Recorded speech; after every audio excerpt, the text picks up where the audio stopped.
संजना झा थी और इनके ऊपर अटैक करवाए थे अजय अजय वर्मा। और इनका कहना है प्लानिंग के साथ 1000 लोग के द्वारा हमको मारने का प्लानिंग किया गया था और पूरा गोली-वोली सब पिस्तौल के साथ। और नीतीश कुमार बोलते हैं जो हमारे बिहार में महिलाएँ सेफ है, एकदम 12 बजे रात ले घूम रही है, ये कर रही है, वो कर रही है। हम नीतीश कुमार से बोल देना चाह रहे हैं, जे अगर महिलाएँ सेफ है तो दिन दोपहर ऐसे गोली के बौछार नहीं होता और कोई बड़ा आदमी ऐसे महिलाएँ पे फाउंडेशन के डायरेक्टर संजना झा हमारे बीच मौजूद है और इनका कहना है जो हमारे ऊपर बहुत अत्याचार किया गया है और किनके द्वारा अत्याचार किया गया है हम वीडियो के माध्यम से आपको दिखाने की कोशिश करेंगे और सुनाने की भी कोशिश करेंगे इनके बातों-चित को। कैसी हैं आप? हाँ, ठीक है। तो कैसे आप पे ये सब अटैक किया गया है? एक्चुअली ये तो आज की बात नहीं है, 2024 सितंबर की ही बात है जी। 2024 2024 2024 सितंबर की ही बात है। तो एक्चुअली फर्स्ट डे टाइम में ये टेंडर आपका निकला था 12, 13, 14 लगातार ही टेंडर था। तो लगातार टेंडर था तो 12 को भी हम गए थे तो मैं एप्लीकेशन नहीं दिया गया। फिर 13 को भी डालने के लिए गए तो उस दिन भी एप्लीकेशन नहीं लिया गया मेरा। और 14 को गए थे उस दिन भी नहीं लिया गया, लेकिन 2 दिन लगातार एप्लीकेशन डिनाइड करने के बाद बहुत सा मन में गुस्सा आ गया, क्यों डिनाइड हो रहा है। पूरा खोजबीन की कहाँ है सब कुछ। तो पता चला कि ये चैम्बर में सबका मीटिंग हो रहा है, क्योंकि यहाँ पे ऑलरेडी मैम यहाँ पे एडवांस काम होता है, ठीक है। और प्लस में 40% कमीशन भी यहाँ पे चलता है। कमीशन भी लिया जाता है? जी जी जी 40% कमीशन है। अच्छा। हाँ, तो 14 सितंबर को फिर बात की, बहुत शाम हो गया। करीबन वहाँ पे मेरा 5 साढ़े 5 बज गया था। सुबह से लेकर 10 बजे से लेकर 5 साढ़े 5 बजे तक वहीं पे रहे। जब तक आज ठान ही लिए थे कि नहीं, आज इसके टीम से बात करके देखिए, 2 दिन से मेरा एप्लीकेशन डिनाइड किया जा रहा था, लगातार डिनाइड कर रहा था। तो जब बात हुई इसकी टीम से तो जेई आए थे वहाँ पे। तो ठीक है, इसके टीम सर आपसे मिलना चाहते हैं, बात करेंगे कुछ। तो ठीक है, हम भी मिलना चाहते हैं इसके टीम सर से, क्योंकि मैं 2 दिन एप्लीकेशन लगातार मैं एप्लीकेशन डिनाइड किया जा रहा है, नहीं लिया जा रहा है। ऐसा क्यों हो रहा है मेरे साथ। तो फिर इसकी टीम जब चैम्बर में हम घुसे, अंदर में बुलाया गया तो देखिए बहुत सारा भीड़ था। करीब 25-30 यहाँ पे मेल बैठे हुए थे। 25-30 मर्द बैठे थे? ऑलरेडी पहले से वहाँ पे बैठे थे। साथ में प्लानिंग था उन लोगों हाँ, का? इसके टीम सर ऑलरेडी पहले से वहाँ पे मौजूद थे। वहाँ पे बोला गया कि आपको जो आप एप्लीकेशन लेके आई हैं, जो भी आपके पास है, वो आपको हटाना पड़ेगा। हम लोग एप्लीकेशन एक्सेप्ट नहीं करेंगे। तो ऐसा हमने पूछा, क्यों सर, 3 दिन से हम लगातार आ रहे हैं, आप एक्सेप्ट नहीं कर रहे, इसकी वजह तो जान सकते हैं ना। तो ऐसा बात है कि अशोक चौधरी का भतीजा कोई है, जो हमारे माननीय मंत्री कोई है। तो बताया गया कि अशोक चौधरी जी का भतीजा है। पता नहीं है भतीज सच में कहा गया कि झूठ कहा गया, क्योंकि आज तो कोई भी बड़ा आदमी रहता तो उनका नाम यूज किया जाता है कि हम उनके फलाना है, हम उसके ये है वो है। तो मे भी तो ठीक है, तो जो वो भी सामने था, हम अशोक चौधरी जी के भतीजा हुए। तो मैम आप काम हटा लीजिए। हमने क्यों क्यों सर, क्यों हटा लेगा, क्योंकि हम यहाँ पे आ रहे रोज लगातार है, मैं एप्लीकेशन नहीं लिया जा रहा है। और आज आपको कितना बैठ के मीटिंग कर रहे कि एप्लीकेशन ले ले। तो नहीं, फिर इसके टीचर फिर बोले कि नहीं नहीं ऐसा नहीं है, इक्विवेलेंट आपको काम दिया जाएगा। और यहाँ पे जितने भी मौजूद लोग थे सब ने कहा कि ठीक है आप हटा लो, क्योंकि ये अशोक चौधरी सर का बात है, क्योंकि उनका भतीजा का बात है, आप हटा लो। मतलब जो गलत है उसको आप पर्दा उस पे डाल दो, आपको काम दिया जाएगा उसका बदले में। हाँ, हटा लीजिए, क्योंकि अशोक चौधरी सर का बात है, उनके भतीजा का बात है। नहीं हटाइएगा तो फिर अशोक चौधरी भारी पड़ जाएंगे आपके ऊपर। तो एक मंत्री का भय दिखा के समझिए, जो भी समझिए। क्योंकि आज ये कहते हैं ना कि जिन जिन जितने भी बड़े लोग होते हैं, पॉलिटिशियन का धमकी दे के कि हम उसके भतीजा है तो हम उसके बेटा है तो हम उसके चाचा काका बड़े मामा होने सब का मतलब। फायदा उठा रहे थे हाँ वो। हाँ हाँ, बस बस बस बस। तो हमने भी मान रखा, चलो फर्स्ट टाइम कुछ चीज़ की टिप्स सर कह रहे हैं तो कोई दिक्कत नहीं है। इक्विवेलेंट हम लोग को तो एक ही चीज़ सीखे हुए हैं, बात तब बाप एक ही होता है। हम लोग जितना जानते हैं और हम लोग कितना ही पे काम करते हैं, जुबान पे ही हम लोग का काम होता है। तो हमने हमको भी लगा सही सर बोल रहे हैं, इसकी कुर्सी का हम लोग लाज रखे कि झूठ तो नहीं कहेंगे सर। तो ये सब हो गया, बात खत्म यहाँ पे। हमको ना काम मिला और हम भी अपना फ्लड एरिया में बीजीओ की संस्था के एनजीओ के काम से। तो फिर ये आपको फिर नवंबर में टेंडर आने वाला था। तो उसी माध्यम से सर से फिर हमारी बात हुई कि बीच में फिर बात हो रही थी सर से, बोले हाँ तो काम मिलेगा आपको, टेंशन नहीं है, आपको काम दिया जाएगा। आश्वासन मतलब हमको मिला, आपको भावना में रखा गया। हाँ आश्वासन दिया गया, नो डाउट, इसमें कोई आश्वासन से हमको पीछे वंचित नहीं किया गया। तो हम लोग भी सोचे कि जुबान बोल रहे ऑफिसर अधिकारी है, झूठ तो नहीं बोल रहे होंगे, मदद तो जरूर करेंगे। आपको झांसा में रखा गया। हाँ हाँ बिल्कुल पूर्ण रूप से। जब 30 नवंबर की बात है, जब टेंडर की बात है, जब 630 ग्रुप का टेंडर था उस दिन 30 नवंबर को, 29 नवंबर को सर को हम कॉल किए तो कि सर कल का टेंडर है तो तो ठीक है, आप एसडीओ मोनू कुमार है, उनसे आप बात कर लीजिए। हम ठीक है सर, बात कर लेते हैं। तो नंबर सर ही दिए, और पहले से भी मोबाइल था मेरे पास, तो फिर भी सर दिए नंबर कि आप उनसे बात कर लीजिए। तो हमने कॉल किया सर को कि सर आप, सर बोले आपसे बात कर लेने के लिए, कुछ टेंडर के विषय में आपसे बात करना है। तो ठीक है, हम तो इधर बाहर ही हैं, आप कहाँ? बोले सर हम भी बाहर ही हैं। तो ठीक है, नेहरू पार्क में आ जाए, नेहरू पार्क की तरफ साइड पे है। बोले ठीक है सर, हम भी ऑन द वे ही थे, घर ही लौट रहे थे उधर से। तो बीच में नेहरू पार्क पड़ रहा, तो वहीं पे रोड पर ही, फ्रंट गेट पर ही, जैसे दोनों साइड से नेहरू पार्क है, फ्रंट पे ही रोड पर ही मेरा गाड़ी लगा, हम नीचे उतरे। फिर फ़ोन किया सर को, सर कहाँ सर आए, मोनू सर एसडीओ जो है वो आए, और सीधा बोले कि आपको कंटेनर में नहीं, काम नहीं डालना है। हमने ऐसा क्यों? सर तो बोले आपसे बात कर लेने के लिए। तो नहीं सर का ही आदेश है, आपको काम नहीं डालना है, नहीं तो फिर बुरा होगा। हाँ, अब क्या बुरा होगा सर? आपको धमकाया गया। धमकाया, 29 नवंबर को धमकाया गया। फिर भी हम धमकी से नहीं डरे। हाँ, धमकी से हम नहीं डरे। फिर 30 नवंबर को हम गए, क्योंकि ओपन टेंडर था। 30 नवंबर को हम गए, टेंडर डाल दिए। टेंडर डालने के लिए गए, तो यहाँ पे प्री प्लानिंग, क्योंकि तो 29 नवंबर को ही जब भीड़ देखे तो हमको सर का बात याद आ गया कि अंजाम बुरा होगा। तो हमें लगा कि यही मेरे लिए तैयारी है, प्री प्लानिंग था पूरा, क्योंकि ना एग्जीक्यूटिव थे, ना जेई थे, ना एसडीओ, कोई आदमी वहाँ पे अधिकारी रैंक के कोई भी अवेलेबल नहीं वहाँ पे थे। जो भी थे छोटे अधिकारी के रैंक के वहाँ पे थे, क्लर्क वगैरह थे वहाँ पे। उसके बाद मेरा स्टाफ किया, हम बोले कि हम भीड़ में नहीं उतरेंगे, क्योंकि हमको शक हुआ था कि 29 नंबर की धमकी मिला, मे भी हो सकता है कि ये मेरे लिए तैयारी हो। तो हम अपने स्टाफ को भेजे कि तुम जाओ, जाके देख आओ एप्लीकेशन। तो वो गया बंदा लेकर, लेकिन उसका बोला, वहाँ पे बोला गया कि नहीं, वहाँ पे अजीत कुमार करके कोई क्लर्क है वहाँ पे। तो बोला नहीं नहीं, आपसे नहीं लिया जाएगा, जिनके नाम पे पेपर है ना, हम उन्हीं से लेंगे। तो वो आके बोला कि मैम पेपर नहीं लेना, बोला कि जिनके नाम का पेपर है हम उन्हीं से लेंगे। वो ठीक है, कोई बात नहीं, देखते हैं, यहाँ सरकारी विभाग है और क्या करेगा, यहाँ पे कुछ भी तो कोई कर नहीं सकता है। ये मेरी गलत फहमी थी, हम भूल गए थे कि सिस्टम ही करप्ट है, भूल गए थे। हमें अंदाज नहीं था कि सच में ऐसा कुछ कांड यहाँ घटेगा। जैसे ही हम उतरे गाड़ी से गए, वो नीचे बढ़े, गेट के पास जैसे ही गए, तो एक तो मेरा पेपर नहीं लिया गया। पेपर लेने से पहले मेरा हाथ से पेपर छीन के मेरा हाथ मोड़ दिया गया, पिस्टल के बट से यहाँ पे मारा भी गया। आपके साथ मतलब बुरे तरीके का बिहेव किया गया। हाँ, वो पूरी तरह से, पूरी तरीके से एकदम ये किया गया। और ये किसके द्वारा किया गया है? खुद एकदम साफ है, एग्जीक्यूटिव साहब है हमारे जो अजय वर्मा सर, अजय वर्मा सर के द्वारा किया गया है। बिल्कुल बिल्कुल। और कोई भी शामिल हो गए? संवेदक सब थे, जिनका दाल रोटी इनके हिसाब से चलता है। मतलब सारा लोग का प्लानिंग था आपको मारने का। हाँ, प्री प्लानिंग था। ये महादेव का कृपा, मेरे तो समझिए कि हम संस्था जिनके गरीबों का मदद करते हैं, उनका दुआ ऐसी बात समझिए कि हम उतने हजारों के बीच में से बच के आ गए। क्योंकि वहाँ पे ऐसा क्या हथियार नहीं था अवेलेबल मेरे लिए, पिस्टल नहीं था, और लाठी वगैरह नहीं था, क्या नहीं था हमारे लिए, और भीड़ नहीं था वहाँ पे। 500 से 1000 के बीच में संख्या में भीड़ था, संवेदक ही थे, कोई बाहरी नहीं था। 1000 लोग आपको मारने की प्लानिंग करके वहां पे मौजूद थे, पूरे फिर भी आप बच गई कैसे? फिर भी बच गए, फिर भी महादेव का आशीर्वाद, बस बच गए। आखिर उन लोग से आपका दुश्मनी क्या था? कोई मतलब घर का मैटर था या नहीं, संवेदक से हमारी क्या दुश्मनी होगी? कोई दुश्मनी नहीं थी हमारे संवेदक से। बिजनेस को लेके था? नहीं नहीं, कोई हमारी बिजनेस का है, ये तो ओपन टेंडर था, जिसको मन वो भर सकता था वहाँ पे। संवेदक से हमारी आखिर ना कभी ऐसा संवेदक से हमारी मुलाकात हुई थी, ना कभी कोई टेंशन हुआ था, ना कोई बातचीत हुई थी।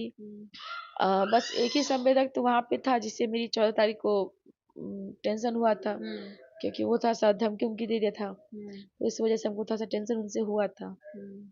हाँ, लेकिन बाद में वो माफ़ी हमसे मांगे जब ये 30 नंबर घटना घट गई, उन पे केस वूस हुआ, तो उन्होंने कहा कि ये मैम ये हम लोग का नहीं था, ये सर का आदेश ही था कि इनको काम नहीं करने देना है। हाँ, इनको काम नहीं, बहुत अच्छा, जिद्दी ये सब महिला बात है। छोड़िए, आखिर वैसे आपके साथ गलत व्यवहार क्यों किया गया और उन लोग आपसे क्या चाह रहे थे? गलत व्यवहार तो आप एग्जीक्यूटिव सर का ही कृपा समझिए, जो भी हो, हम तो सर का ही कृपा मेहरबानी मेरे ऊपर जो भी है। इतना टेंशन हम रहते, अगर हम इनका बात मान लेते, इनका जो भी मनसा था वो पूरा कर देते, तो आज हम भी टेंशन में नहीं रहते। आखिर उनका मनसा क्या था? आपसे चाहते थे क्या? कॉपरेट करना, कोऑपरेट करना, हम समझे नहीं कुछ।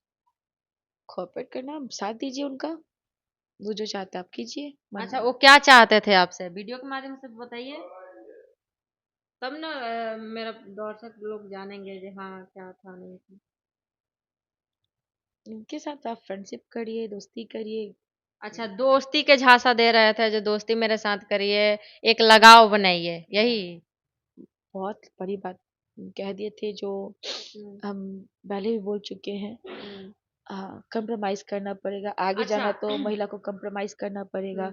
अगर महिला काम करती है तो कंप्रोमाइज करे। मतलब पता नहीं महिला उनका को ये लोग समझ क्या रखे हैं उनका ऐसे। कहना है कि आप एक महिला हो और आपको अगर आगे जाना है तो मेरे साथ कंप्रोमाइज करना पड़ेगा, तब आप हाई लेवल पे जा सकती हैं, यही ना? मेरे ही नहीं है, ये हम्म। सारी महिलाओं के लिए जो बाहर काम करती है। हम्म। ये एक संजना झा का ही बात नहीं है, हम्म। ये संजना झा एक ही सिंगल संजना झा नहीं काम कर रही है। हम्म। बहुत सी यहाँ पे महिला हैं जो काम कर रही है, हम्म। जिनको ये थप्पड़ गाली समझिए जो दिया गया, और हम्म। आए दिन हर महिला को दिया जा रहा है। हम्म। ये मेरे साथ ही नहीं हो रहा, लेकिन ये इतने पढ़ लिख के यहाँ पे आने के बाद भी, हम्म। इतने पढ़ लिख के आने के बाद भी ये लोग इतना, क्या बोले, उनके लिए कोई शब्द भी छोटा पड़ जाता है, इतना नीच मतलब हरकत कर मानिए सकते तो हैं। हमारे बिहार में इतना लड़कियां सब पढ़ लिख के आईपीएस, पुलिस वगैरह कुछ भी बन रही है, तो मतलब हर लाइन में कोई भी लड़की जा रही है जॉब करने या आगे बढ़ने की सोच रही है, तो हर लड़की को क्यों हर लड़का चाहता है जो मेरे साथ कॉम्प्रोमाइज करे तब आगे बढ़ सकती है या हाई लेवल पे जा सकती है? ऐसा क्यों है हमारे बिहार में? भ्रष्टाचार चरम पे है, हम्म। और महिला को उसी नज़र से ही देखा जाता है। हम्म। महिला को अच्छे नज़र से देखा ही नहीं जाता है, क्योंकि नज़र ही उनका खराब होता है। हम्म।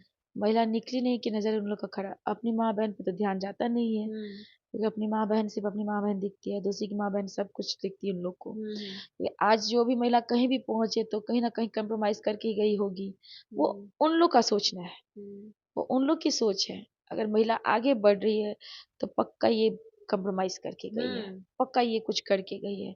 आज हम्म। का आज अगर कानून, हम तो सीधा व्यवस्था का कानून जो है हम लोग का, बहुत उसमें बहुत ही सुधार की जरूरत है। हम्म। सुधार नहीं, पलटने की जरूरत है। जो सिस्टम है यहाँ पे, एक तो सिस्टम ये लागू होना चाहिए कि महिला की नजर उठा अच्छा, के कोई भी दिन देखे। दोपहर आपके ऊपर जानलेवा हमला किया गया, हर चीज़ आप पे किया गया, फिर भी सरकार के द्वारा आपके मतलब आपके माध्यम से कोई कार्रवाई नहीं किया गया, ना सरकार के माध्यम से कोई कार्रवाई नहीं किया गया। और यही दौरान नीतीश कुमार बोलते हैं जो 2005 से पहले जंगल राज था, महिलाएं घर से नहीं निकलती थी, महिलाएं पे अत्याचार होता था, महिलाएं कुछ नहीं कर पाती थी, शोषण किया जाता था, महिलाएं के ऊपर बलात्कार किया जाता था। तो हम यह आपसे पूछना चाहेंगे, क्या नीतीश कुमार ये सही बोलते हैं? तो आज क्या हो रहा है? हुँ। आज कहाँ सरकार सोई हुई है? हुँ। 30 नवंबर की घटना के बाद हुँ। सरकार क्यों नहीं चौकन्ना हुई? हुँ। आज अगर कोई कार्रवाई किया जाता तो क्या इतना बड़ा घटना और घटती? हुँ। क्या आगे इतना जो भी एग्जीक्यूटिव इनका हिम्मत आगे बढ़ता? हुँ।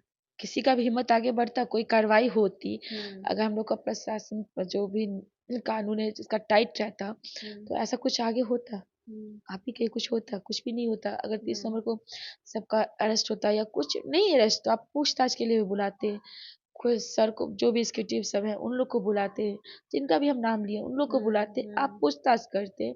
आपको वहाँ लगते, वहाँ क्या, आप यहाँ पे तो ये भी कानून है। मतलब आप वहाँ पे हज़ारों के बीच में एक महिला आप थी वहाँ पे, और इतना लोग आपको मारने के प्लानिंग से आए थे लो ना? हम तो सब जगह गए थे, डीएसपी सर के पास भी गए, हुँ। डीएसपी सर को भी कुछ नहीं दिखा। उल्टा हमको धमकी देने लगे कि आगे और आवेदन नहीं देना कहीं भी, अगर दोगे तो नॉन अवेलेबल धारा लगा के तुमको ही अंदर कर देंगे। हाँ, आपको पुलिस के द्वारा भी धमकाया गया जे आवेदन मत दो, नहीं तो तुमको भी अंदर कर देंगे। ऐसा हमारे बिहार में पुलिस प्रशासन बन चुकी है, पैसा पे बिकने वाली पुलिस प्रशासन बन चुकी है। तो इसी तो बोले कानून को बदलना पड़ेगा। एक तरफ से तो आप कहते कि अगर महिला को नजर उठा के देखता है तो तुरंत ये होगा, कार्रवाई किया जाएगा, और एक तरफ इतने इतने मर्द एक महिला को घेर लिए हैं, बदसलूकी कर रहे हैं, तो कानून कहाँ सोया हुआ है? कानून क्यों नहीं अरेस्ट किया? प्रशासन कहाँ गई है? सरकार कहाँ सोया हुआ? क्यों मौन है सब आज? क्यों? चुनाव आने वाला इसीलिए सब मौन बैठा हुआ है। इतना भ्रष्टाचार हो रहा है, कहाँ नहीं हो रहा है? सब जगह हो रहा है, खासकर तो ये बिहार में, अपना बिहार में, और वो भी पटना जैसे शहर में तो और हो रहा है, आए दिन हो रहा है। 30 नवंबर घटना के बाद भी कोई एक्शन नहीं है। क्या वैसे हमारे बिहार में हो गया है जो कोई अगर लड़की हाई लेवल पे जाना चाहती है, कोई बड़ा मुकाम हासिल करना चाहती है, तो उसको बेड शेयर करना पड़ेगा और किसी बड़े आदमी के साथ कंप्रोमाइज करना पड़ेगा, तब वो जा पाएगी बड़े मुकाम पे। ये उन लोग का सोच है, वो उन लोग का सोच है। वो लोग ऐसा तभी तो वो लोग वैसा सोच रखते हैं और वैसा करने को सोचते हैं ना। महिला को उसी नजर से देखा ही जाता है, महिला को उसी नजर से देखा जा रहा है, देखा ही जा रहा है कि कहीं महिला गई है तो कंप्रोमाइज करके ही गई है, अगर महिला बाहर निकली है तो उसको कह सकते हैं कुछ भी। तो ये तो महिला के लिए जो नजर खराब रखे हुए हैं उसको नजर सुधारना पड़ेगा, और जो हम लोग का कानून व्यवस्था है उसको सुधार करनी पड़ेगी। अगर नहीं करती तो फिर तो भ्रष्टाचार चरम पे है और चरम पे जाएगी, फिर बेटियां सुरक्षित नहीं रहेंगी, हम लोग का आने वाला जनरेशन सुरक्षित में नहीं रहेगा। आज तो कुछ महिला निकल भी, हो सकता है आने वाला जनरेशन निकल भी नहीं पाए, अभी चरम पे है, कहीं महाचरम पे चला जाएगा, कोई बच भी नहीं पाई बेटियां, क्योंकि आज ही देखिए, आज 4 साल 5 साल 7 साल की लड़कियों को नहीं छोड़ा जाता है, फिर भी कानून व्यवस्था कहाँ है? क्यों कोर्ट का चक्कर लगाते लगाते लोग मर जाता है? अगर कानून टाइट रहता, प्रशासन व्यवस्था टाइट रहता, तुरंत न्याय दिया जाता, तो इतना जो क्राइम हो रहा है बेटियों के साथ, महिलाओं के साथ, जो भी इतना क्राइम हो रहा है वो इतना चरम पे आता ही नहीं। जो भी अधिकारी है, जो जिनका मनोबल इतना टाइट है, उतना टाइट ही नहीं होता किसी का। कानून को बदलने की जरूरत है, सरकार से यही कहेंगे हम भी। अच्छा, 2025 में चुनाव होने वाला है, तो आप किस पार्टी को सपोर्ट करती हैं? मतलब आपको ऐसा क्या लगता है जहाँ कौन सी सरकार आएगी तो हमारे बिहार में कुछ बदलाव आएगा या कुछ ये? नो कमेंट्स, नहीं सोची है।